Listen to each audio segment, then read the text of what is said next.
You're moving hundreds of tons of iron and timber down a grade at 20 to 30 miles an hour. The brakemen are on top of the cars, turning their wheels by hand, one car at a time, in the wind and the dark, and sometimes the ice. You pull the whistle cord to signal them. They start turning, and the train is still accelerating. There is nothing else to do. There is no other lever to pull. The men on top of the cars are doing everything a human being can physically do, and it is not enough. And you know it, and they know it. And the bottom of the grade is still a long way down. This is the story of how a 22-year-old with no formal engineering training looked at that problem and decided it was solvable, and how the solution he built in 1869 is, in every meaningful way, still stopping trains today. The earliest American railroads moved slowly enough that stopping was a manageable affair. A handbrake on the locomotive, a brakeman or two on the cars, and careful management of speed on descents. But by the 1850s, trains were getting longer, loads were getting heavier, and the speeds that made railroads commercially valuable were also making them genuinely dangerous to stop. The braking system had not changed to match any of that. Every car on a train stopped independently, worked by a separate brakeman, turning a separate wheel on the roof. When the engineer needed to brake, he signaled with the whistle.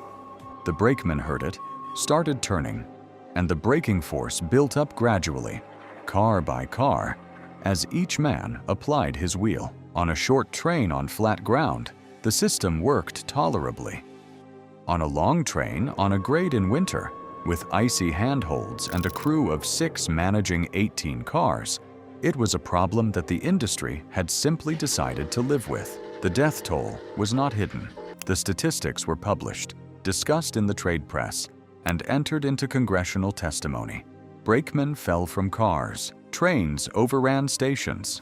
Rear-end collisions happened because a following train could not stop before closing the gap on a train ahead that had slowed unexpectedly. In 1867, the year a young George Westinghouse first rode a train as an employee of a small New York railroad, American railroads were killing roughly 3 workers for every day of the calendar year. The industry accepted this the way it accepted weather, as the cost of doing business at the speeds that business required. Westinghouse was not an insider. He had no railroad engineering pedigree, no institutional loyalty to the existing system, and no particular reason to believe the problem was unsolvable just because nobody had solved it. What he had was a specific, practical turn of mind and an almost aggressive confidence in mechanical solutions to physical problems. He had already patented a device for re-railing derailed cars before he was 20.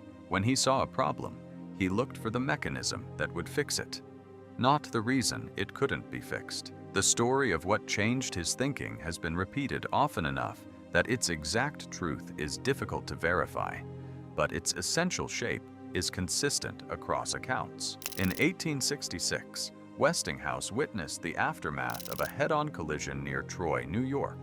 2 trains that had not been able to stop in time, with the carnage that followed. By some accounts, he was present at the scene.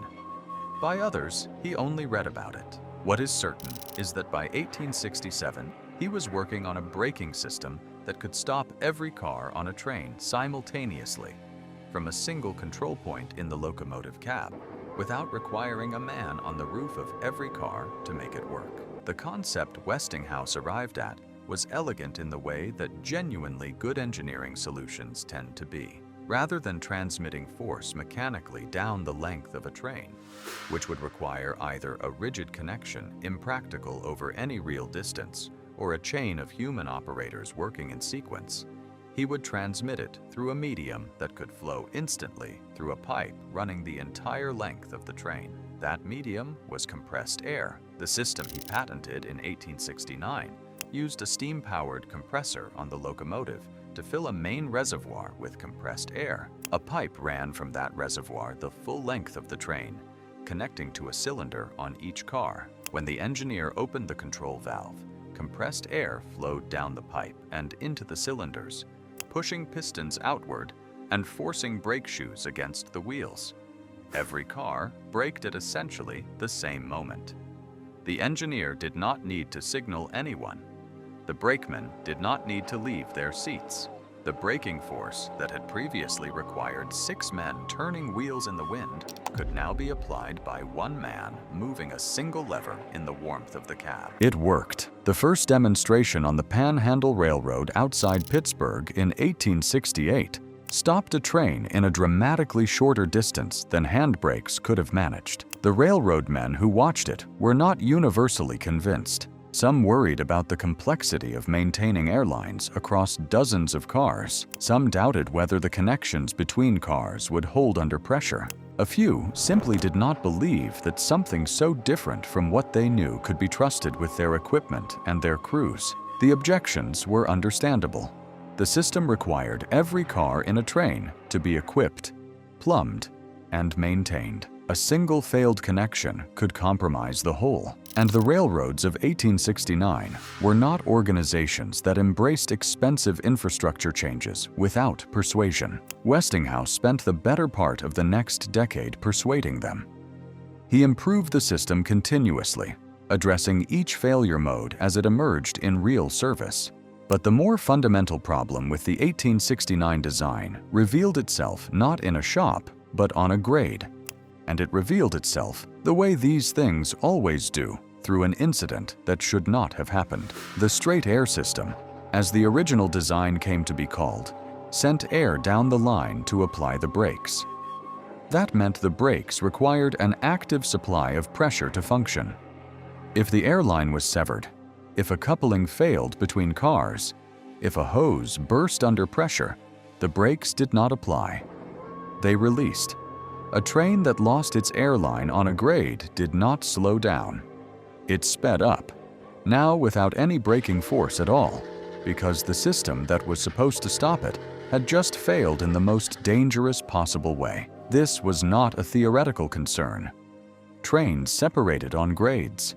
Couplings failed.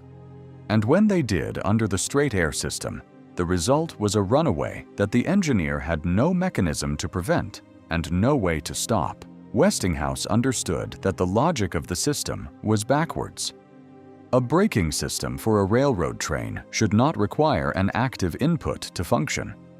It should require an active input to release. The safe state of a railroad brake, the state it should default to when anything goes wrong, was applied, not released. He needed to invert the entire logic of the design. The solution he introduced in 1872 was the automatic air brake, and the inversion it represented was the key insight that turned a useful invention into an industry standard. Instead of sending air down the line to apply the brakes, the new system kept the line continuously pressurized at operating pressure. The brakes on each car were held in the released position by that constant pressure. To stop, the engineer reduced the pressure in the main line. The drop in pressure triggered the brakes to apply. And if the line was severed, if a car broke free, if anything disrupted the pressure for any reason at all, the brakes applied automatically, immediately, on every car simultaneously, without any action from the engineer. A broken train didn't run away. It stopped. The mechanism that made the automatic brake reliable at scale was a small device Westinghouse called the triple valve, later refined into the AB control valve, which became the standard that American railroads adopted, and which, in its essential operating principle, remains the standard today. The valve sat on each car and performed 3 functions from a single input. It sensed the pressure in the main line, it controlled the local air reservoir on each car, and it operated the brake cylinder. When line pressure dropped, the valve applied the brakes from the local reservoir. When pressure was restored, it recharged the reservoir and released the brakes. The logic was local and automatic. No signal needed to travel from the engineer to each car. Each car made its own decision based on the state of the pressure line, and every car made the same decision at essentially the same time. This distributed logic was what made the system scale.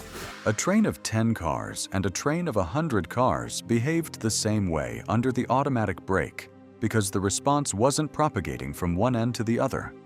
It was happening simultaneously across the entire length. The brakemen who had spent their careers on the rooftops of cars, exposed to weather and speed, and the constant possibility of falling, found that their specific skill was no longer required. The job of rooftop brakeman, one of the most dangerous occupations in American industry, began its disappearance within a decade of the automatic brake's adoption. Westinghouse had the better technology. What he did not have, through most of the 1870s and 1880s, was the full cooperation of the railroads. Large carriers adopted the air brake on passenger equipment relatively quickly, where the liability from accidents was most visible, and the cost of upgrading a smaller number of cars was manageable. Freight equipment was another matter. Freight cars were owned by multiple operators, moved between lines, and numbered in the hundreds of thousands across the American rail network. Equipping all of them required a coordinated investment that individual railroads had little incentive to make while their competitors were still running hand-braked cars. The death toll continued. The year 1888 saw roughly 2,000 railroad workers killed and 20,000 injured in the United States, a significant portion of those casualties directly attributable to the limitations of handbraking on freight equipment. Lorenzo Coffin, an Iowa railroad commissioner who had spent years watching brakemen fall from cars, turned those numbers into a political campaign that eventually reached Congress. The Railroad Safety Appliance Act of 1893 gave American railroads 5 years to equip all cars with automatic air brakes and automatic couplers. It was not a suggestion. It was a federal mandate with enforcement authority. By 1900, the American Freight Railroad was a different system than it had been a decade earlier. The accident rate among trainmen dropped by more than half within years of full implementation. The rooftop brakeman, that specific and mortal occupation, had effectively ceased to exist on equipped roads. And the air brake, which had spent 20 years fighting for adoption against institutional inertia, was now infrastructure, as permanent and unremarkable as the rails themselves. There is something worth sitting with in that last fact. The air brake succeeded so completely that it became invisible, the technology that ended a specific category of industrial death that made it possible to run longer and heavier trains at speeds that the handbrake era could not have managed safely, receded into the background of the railroad until most people riding trains today have no particular awareness that the thing stopping them exists, let alone that it operates on a logic that is now more than 150 years old. Westinghouse built a company around his patents that grew into one of the major industrial enterprises of the 20th century.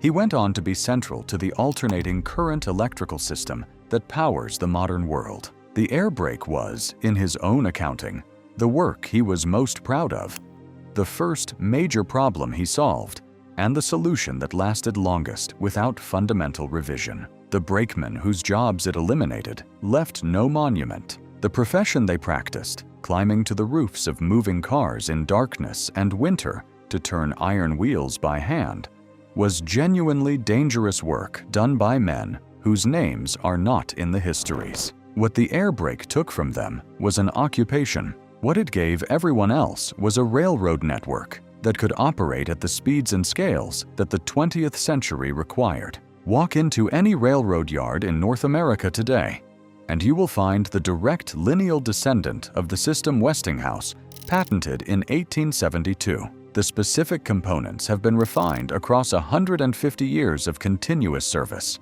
The materials are better. The tolerances are tighter. Modern high-speed trains run computer-controlled variations of the system that can modulate braking force across individual axles. But the operating principle, the continuously pressurized line, the automatic application on pressure loss, the distributed local logic of each car responding to the state of the main line is unchanged. The runaway freight cars that derailed into stations and the brakemen who fell in the dark are gone, and the specific technology that removed them is so embedded in the infrastructure of rail transport that it is no longer legible as an invention. It is simply how trains stop. That is the fate of the best solutions to the most fundamental problems. They work so thoroughly and so permanently that the problem they solved stops feeling like a problem anyone ever had. The air brake vanished into the railroad the way the railroad vanished into the landscape. Still there, still running, just no longer visible.